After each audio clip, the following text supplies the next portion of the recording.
urgente. Con nosotros ya el constitucionalista y docente Salim Zeidan. Doctor Zeidan, buenas noches. Buenas noches, Byron y Andrea. Un gusto estar en su programa. Gracias. Bueno, esta mega ley, como la han denominado algunos, tiene muchos articulados que reforma muchas leyes, pero entró como económico urgente. Y como dice la Constitución y la normativa, son 30 días cuando es económico urgente. Pero hay quienes dicen que al tener otras materias no podría ser calificada como económica urgente y que debería devolverse al Ejecutivo para que se la replantee. O, en su efecto, hacer una consulta a la Corte Constitucional para saber si existe la constitucionalidad del caso. ¿Cuál es el escenario jurídico, doctor? Dos temas me preocupan del proyecto de ley presentado por el presidente de la República en la Asamblea Nacional. El primero es efectivamente la calificación del proyecto como de urgencia económica. Si bien es cierto, hay mucha discrecionalidad de parte del presidente para calificar un proyecto de urgencia económica, creo yo que esa amplitud no es sana en una democracia porque justamente se puede introducir un proyecto de ley con muchos artículos que tienen que ser discutidos en pocos días. Ustedes tienen algunos temas complejos que tienen que ser abordados en la comisión especializada. De hecho, no se sabe a qué comisión especializada va a ir una vez calificado por el CALCI en caso de que se califique. Y por otro lado también, cómo en 30 días se pueden discutir temas tan complejos como los temas tributarios, como los temas laborales. Entonces yo veo con preocupación, sobre todo que se haya ingresado como un proyecto de urgencia económica. Y en segundo lugar, veo yo que no se ha cumplido con la unidad de materia. No se ha cumplido con la unidad de materia como yo la interpreto a la Constitución. El artículo 136 de la Constitución establece varios requisitos para la presentación de proyectos de ley. Y uno de esos requisitos justamente es el cumplir con la unidad de la materia. Lastimosamente, la Corte Constitucional, en previos dictámenes, en algunas sentencias de la Corte Constitucional, tanto de la anterior como la que está en funciones, ha dicho que con que existe un eje transversal o un hilo conductor es suficiente. Y esa amplitud ha generado que justamente se haya presentado la ley de apoyo humanitario, la ley de justicia laboral, la ley Trolley, en esta ocasión la ley de oportunidades, de creación de oportunidades, mezclando materias que considero no cumplen con ese requisito de unidad de materia.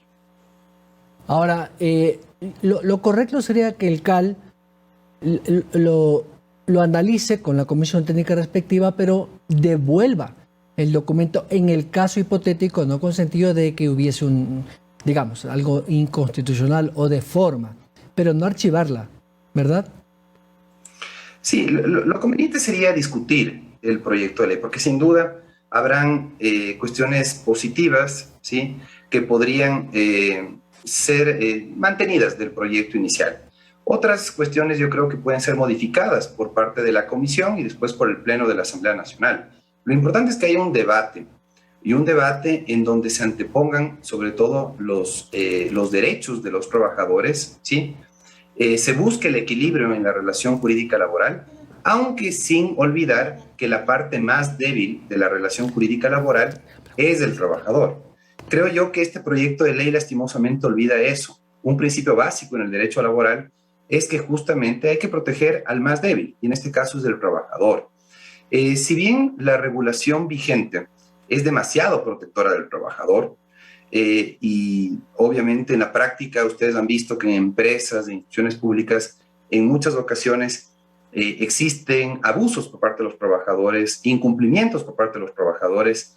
Creo yo que es muy importante plantearnos si es que es conveniente en este momento de crisis económica, en esta época de pospandemia, si es que es conveniente tener dos regímenes paralelos en el ámbito laboral.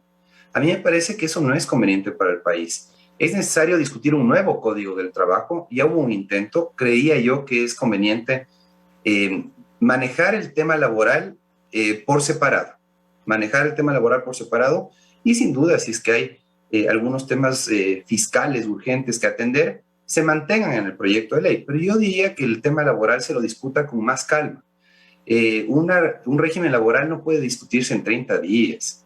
Y en este caso, sobre todo, si es que existe la posibilidad de que en el futuro tratemos de unificar los regímenes laborales y eso implique regresividad de derechos, es muy peligroso. Entonces yo creo que aunque el presidente de la República ha tranquilizado a los trabajadores que se encuentran, digamos, activos en el mercado laboral, diciendo que, advirtiendo a los empleadores que si cambian de régimen a los trabajadores pueden enfrentar multas, creo yo que en poco tiempo, teniendo esos dos regímenes paralelos, podríamos llegar a tener un sistema unificado, pero que implique regresividad de derechos. Hay que cuidar mucho que la discusión sobre las reformas laborales no supongan regresividad de derechos y renuncia de derechos, porque sin duda el principio de irrenunciabilidad de los derechos, especialmente en materia laboral, es algo que debe tenerse en cuenta. Entonces, hay varios principios que debe considerar el legislador al momento de discutir este proyecto. Pero el presidente ha sido enfático y sus ministros también. No hay peor precariedad del trabajo que el no tener trabajo. Y esto apunta, ha dicho el presidente y el propio ministro, a 7 de cada 10 ecuatorianos que están sin empleo, tienen un empleo informal o de una manera irregular. Es decir, más allá de las modalidades técnicas en los contratos per se, creo que podría ser una solución, digo yo, porque lo que quiere la gente es empleo. La gente no entiende si es del código, si no es del código. La gente lo que quiere es trabajo. Y evidentemente, pues, aunque sea con estas disposiciones que entiendo, tienen que discutirse en las instancias necesarias, podrían dar una opción, porque lo otro es seguir con ese antiguo y vetusto Código del Trabajo que tiene más de 80 años, que regulaba actividades económicas de la década de los 30. Sí, efectivamente, ese ha sido el discurso político del presidente. Y tengo que admitir que la estrategia política del presidente y de su equipo asesor ha sido acertada. Sin duda, la forma como anunció la presentación de este proyecto de ley el presidente de la República generó expectativas en quienes se encuentran en una condición de desempleo, justamente con la posibilidad de que las empresas incorporen en su nómina a nuevos trabajadores bajo un nuevo régimen en donde no haya mucha rigidez. Pero a mí me preocupa, por ejemplo, temas como la eliminación de la jubilación patronal. Se ha dicho que la jubilación patronal fue incorporada más o menos en 1930, cuando no existía la jubilación universal del IES. Sin embargo, yo creo que debe tenerse en cuenta que no se puede discriminar entre los grupos de trabajadores. Y ese va a ser el primer reto que va a tener que enfrentar tanto el presidente como los asambleístas en la discusión de este proyecto. Y por otro lado también, yo aplaudo la iniciativa del presidente de la República justamente de generar políticas de empleo. Aplaudo la iniciativa que tiene el ministro de Trabajo, Patricio Donoso, justamente preocupado por la crisis que enfrenta el país, por las cifras alarmantes de desempleo, de subempleo que existe en el país o empleo no adecuado. Sin embargo, creo yo que tenemos que buscar el equilibrio. Sin duda, el vetusto Código de Trabajo, en eso tienes toda la razón, Byron, efectivamente tiene que ser modificado, tiene que ser reformado. Y se ha postergado durante varios periodos legislativos la reforma del Código de Trabajo e inclusive la derogatoria y reemplazo por otro. Pero hay que tener cuidado. Yo le exhorto a los distintos bloques legislativos a que promuevan una discusión seria, una discusión que esté a la altura de las circunstancias, que sobre todo plantee soluciones, que no haya una oposición a ciegas, digamos, que pueden tener solamente algunos actores políticos por quien propone, y básicamente basados en quien propone el proyecto de ley. Más allá de las diferencias políticas que tengan los actores políticos, yo creía que deberían sentarse a dialogar y obviamente encontrar puntos de acuerdo, ¿no? Miren, por ponerles un ejemplo, en este proyecto de ley, la estabilidad laboral se logra después de los 4 años. Eso, por ejemplo, yo creo que debería ser revisado. Yo plantearía 1, 2 años, los 3 meses de prueba que constan actualmente en el Código del Trabajo. Sí, tal vez es muy corto tiempo, ¿no es cierto?, para adquirir la estabilidad laboral. Sin embargo, 4 años me parece que es excesivo. Por otro lado, también ustedes tienen el tema de la jornada, ¿no? Me parece que eso en cambio es algo positivo. Tienen 40 horas de trabajo en 5 días de la semana actualmente. En cambio, lo que se propone en el proyecto de ley me parece muy interesante. Son 40 horas de trabajo que pueden ser repartidas hasta en 6 días de la semana, de acuerdo a la actividad productiva que genera una empresa, por ejemplo, se podría dividir hasta en 6 días de la semana. Me parece que es algo acorde a los cambios que se han dado en el ámbito empresarial, por ejemplo.